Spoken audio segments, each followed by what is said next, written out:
llegó el momento del último café que vamos a estar compartiendo con invitados o con Mercedes aquí en Telediario Federal. Y en este caso tiene que ver con algo que nos venimos ocupando y que tiene sus consecuencias realmente muy, pero muy importantes. Estamos hablando de los daños ambientales y cuando decimos que nos venimos ocupando es a raíz justamente de los incendios en los humedales. Una situación que no mejora y en muchas situaciones algunos hasta hablan de ecocidio, pero además hay otras situaciones, Mercedes, como la de derrames de petróleo, la responsabilidad social, también que por supuesto nos vamos a ocupar.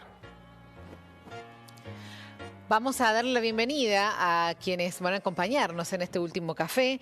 Mauricio Cocolo Rueda, que es docente de la Universidad de Flores. Mauricio, ¿cómo estás? Buenos días. Hola, muy buenos días, ¿cómo están? Un placer. Y también bienvenido Matías Cacciavilani, que es integrante del Parque Ecológico Urbano de nuestra ciudad. Matías, hola. Muy buenos días, muchas gracias por la invitación. Bueno, muchas gracias a ambos. Gracias a los dos. Muchas gracias a ambos por estar participando de este último café. Bueno, ¿cuántas situaciones en el medio de la pandemia están estas situaciones ambientales, en Mauricio, que seguramente generan muchísimos inconvenientes? Sí, la verdad que por un lado se habla de la pandemia como una cuarentena, más que la pandemia, se habla de la cuarentena como un respiro para la naturaleza, ¿no? Porque cesó un poco el consumo, la locura del transporte diario, de estar corriendo a cumplir horarios, pero por otro lado vemos que hay cosas que no cesan, desde la generación de cantidades enormes de residuos que deberían ser tratados como biopeligrosos, todo lo que tiene que ver con tapabocas, guantes, todo este tipo de residuos que deberían ser tratados con una metodología especial. Y por otro lado vemos esto, o sea, vemos que el desmonte no para, vemos que se siguen extrayendo maderas ilegalmente de muchos lugares, vemos que los incendios forestales no paran. Hace más o menos un año estábamos hablando de los incendios del Amazonas, estábamos hablando de toda esta problemática. Hace unos meses se habló de los incendios forestales en el área de Chernóbil y resulta que no necesitamos irnos tan lejos, ¿no? Las islas del Delta, la provincia de Buenos Aires, estamos llenos de problemas ambientales y de incendios forestales acá mismo en Argentina, que es un problema bastante serio.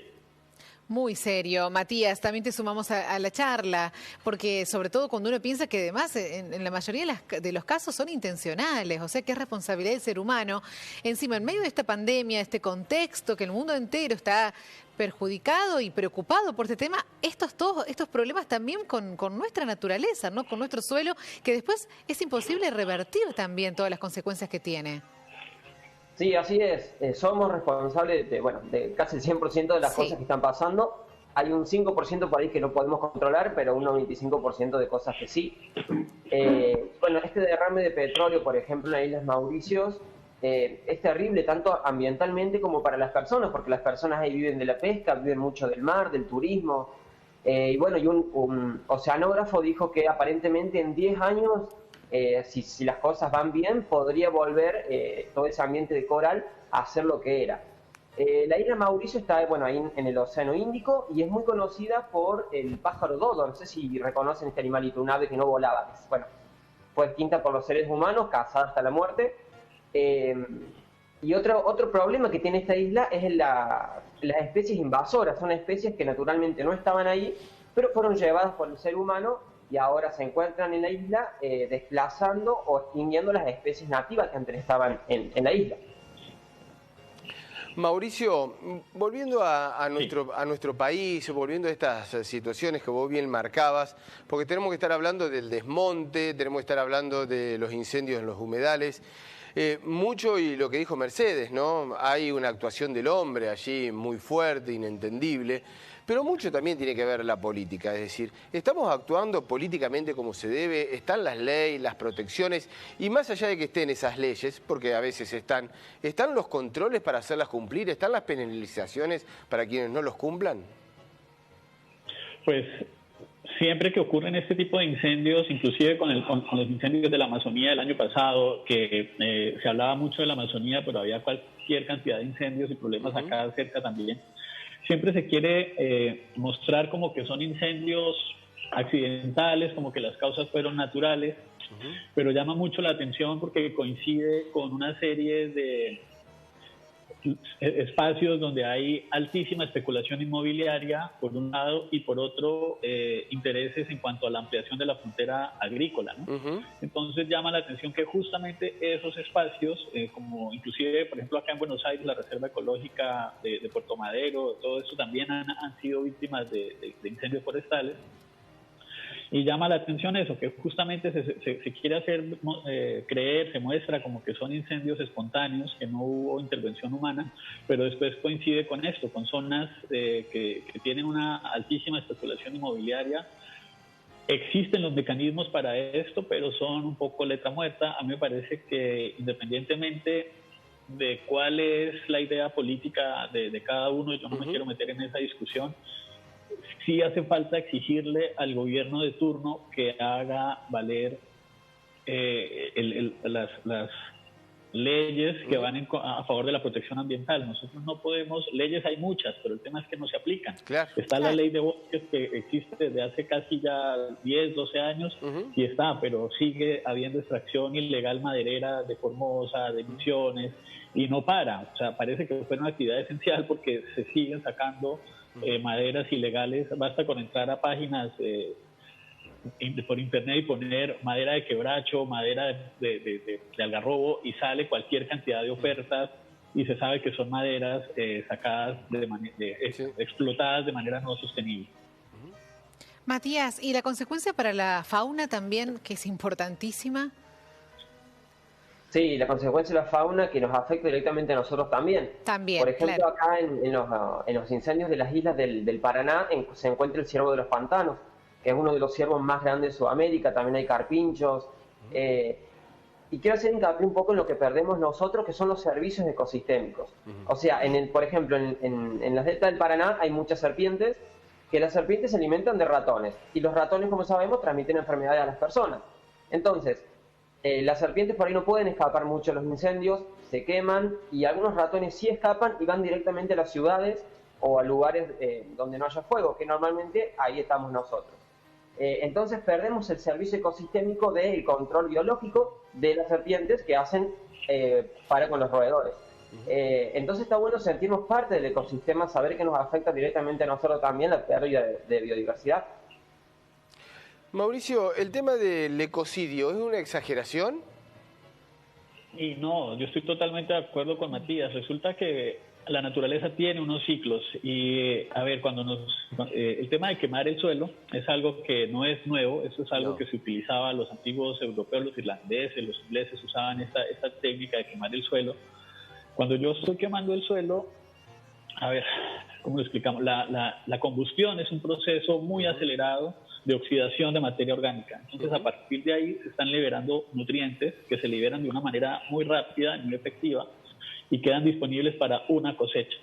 Pero, así como yo quemé todo, estoy arrasando, así como liberé los nutrientes de una manera muy rápida, arrasé con todos los micro y macroorganismos que viven en el suelo, las raíces de las plantas, los insectos, las lombrices, los hongos, las bacterias, todos esos macro y microorganismos que viven en el suelo y que son los únicos capacitados para hacer que esos nutrientes que se consumen hoy en una cosecha se renueven y estén disponibles para dentro de un año o 2 o 3. Cuando yo quemo el suelo, estoy acabando la posibilidad de su autorregeneración, y por otro lado estoy destruyendo el hábitat de la fauna. Muchos animales, los que pueden volar, vuelan, y pasa lo que dice Matías, llegan a las ciudades, pero muchísimos mueren calcinados dentro de los incendios. Y estamos hablando de especies que, por ejemplo, en el Amazonas ocurre que se descubren especies cada tanto tiempo, se dicen que se llegan a descubrir 5, 6, 7 especies nuevas por año. Estamos perdiendo un recurso supremamente valioso que ni siquiera conocemos, que ni siquiera hemos terminado de identificar y de cuantificar. Entonces, el tema del ecocidio es muy serio. Y, por otro lado, cuando se termina el incendio forestal, el suelo queda completamente cubierto de ceniza, Y cuando viene la época de lluvias, esa ceniza va directamente a los cuerpos de agua. Entonces tenemos la parte 2 de la tragedia ambiental. Primero, el fuego que arrasó con el ecosistema. Segundo, la lluvia que arrastra la ceniza y estamos perdiendo calidad de agua, estamos perdiendo la vida acuática y, por supuesto, la disponibilidad de agua potable para las comunidades aledañas. ¿Cuánto tiempo se necesita para recuperar un suelo después de un incendio así semejante? Se habla de 500.000 hectáreas que ya se han quemado. Sí. Pues el año pasado se hablaba de más o menos entre 200 y 250 años para recuperar el Amazonas. Y más o menos va por ahí el tema, porque si estamos hablando de árboles, cuando hace unos años también, en 2014, hubo la quema en el incendio forestal en el Parque Nacional de los Alerces, sí, y se hablaba de árboles que tenían más de 500 años de vida. Si yo estoy perdiendo un árbol que tiene 500 años de vida, ¿cuántos años necesito para recuperar ese ecosistema? Empezando porque las condiciones ambientales de hoy en día no son iguales a las que tuvo ese árbol hace 500 años para crecer y desarrollarse. Entonces estamos hablando de daños que son, primero, muy difíciles de cuantificar y segundo, pueden llegar a ser irreversibles. Bueno, lo que nos lleva a tomar muchísima responsabilidad social, ¿no? Este término tan utilizado en esta pandemia, pero también para lo ambiental, ¿no? Ser responsables de nuestro ambiente y todo lo que cuesta para poder recuperarlo. Realmente es trágico lo que se está viviendo en este tipo de situaciones allí en el Delta, como en algunos otros puntos también del planeta. Sí, nosotros podemos ayudar de muchas maneras. Si bien no estamos ahí en el lugar de los incendios, pero el ecosistema está en todo el planeta. Somos muchas personas divididas en todo el mundo y haciendo pequeños cambios cada uno podemos ayudar. Claro. Bueno, fíjate. Un ejemplo, por ejemplo, sería no abandonar nuestras mascotas, porque los animales domésticos liberados en un ambiente natural se convierten en una especie invasora que termina con las especies nativas del lugar. Está bien.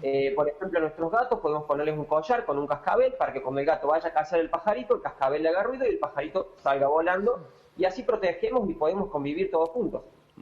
Pensaba, Matías, en lo que pasó al comienzo de esta pandemia, ¿no? Que empezamos a sorprendernos por imágenes que veíamos de animales libres, de aguas limpias en algunos lugares, y pensamos, bueno, quizás eso es lo positivo de todo esto, de mantenernos tan encerrados los seres humanos, que la naturaleza se siente libre, no contaminada y no avasallada por el hombre, ¿no? Pero bueno, lamentablemente siguen ocurriendo cosas como las que estamos hablando ahora que entorpecen esa etapa que parecía que era como un renacer de la naturaleza en muchos ámbitos. Sí, esas imágenes contrastan muchísimo con las que después se vieron de guantes, tapabocas, flotando en el mar, las costas cubiertas completamente con basura. El hecho de que ahora estamos en casa y entonces nos dicen que no podemos salir, entonces en lugar de salir, yo estoy todo el tiempo, salir a comprar, yo estoy todo el tiempo pidiendo, entonces las cosas que me llegan a casa por envío a domicilio, todo viene empacado, casi siempre en plástico. Entonces, como que de un lado veíamos el puma que corría feliz por un lugar de estacionamiento en Santiago de Chile, pero por otro lado también vemos estas cantidades aparte son residuos de riesgo biológico. Ya lo dije hace un momento y quiero insistir en eso. Cuando yo estoy hablando de los famosos tapabocas, y nosotros no somos un personal de riesgo, o sea, si no somos personal médico, no se justifica que estemos usando tapabocas descartables. Podríamos usar tapabocas de tela que sean lavables, salir de casa lo menos posible para evitar cualquier riesgo, para minimizar el riesgo, y permitir o dejar que los tapabocas que son descartables los usen realmente las personas que los necesitan. Mauricio, yo puedo tener mi tapabocas de tela y lavarlo y reutilizarlo para evitar descartar ese tipo de residuos. Haces hincapié en eso y justamente te quería preguntar, porque ya lo hiciste en el comienzo de la conversación. Hay muchas situaciones cotidianas que observamos con elementos que son altamente contaminantes y que debemos dejar de usar.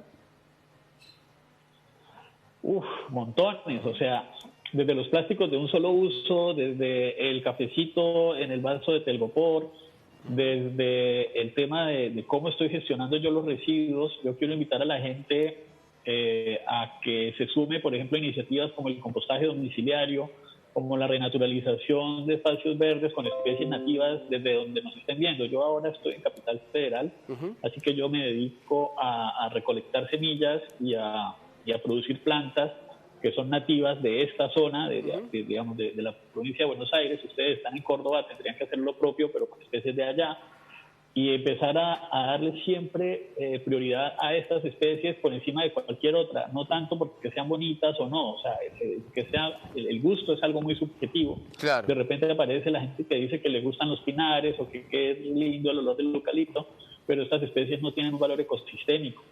Mientras que si yo siembro árboles propios, por ejemplo acá en Buenos Aires, que sembramos el tala, que es el árbol emblemático, hay más de 25 especies entre animales y vegetales que casi que dependen del tala y que viven a raíz de que el tala está, porque se alimentan de su fruto, porque los pájaros construyen los nidos en sus ramas, porque hay mariposas las orugas se alimentan de sus hojas, y si el tala no está, las especies no están.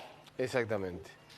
Bueno, es interesantísimo, ¿no? Este tema, Mercedes, lo vamos a seguir hablando aquí a corto tiempo, porque nos queda muchísimo para seguir charlando, debatiendo y mostrando, sobre todo, y aprendiendo. Matías, abrazo. Mauricio, un placer también. Muchísimas gracias. Muchas gracias, un placer. Muchísimas gracias. Hasta luego. Muchísimas gracias a ustedes, y si me permiten, yo quiero invitar a la gente a que siga las redes sociales. A mí me encuentran como @Mauricio1CL. Ahí van a encontrar muchísima información sobre compostaje domiciliario, plantas nativas, sustentabilidad, hábitos hogareños para la sustentabilidad. Entonces, pues vamos a seguir conversando del tema, y muchas gracias por la invitación. Ya nomás nos estamos sumando a las redes. Un abrazo. Hasta luego. Adiós. Hasta luego. Chao. Muchas gracias.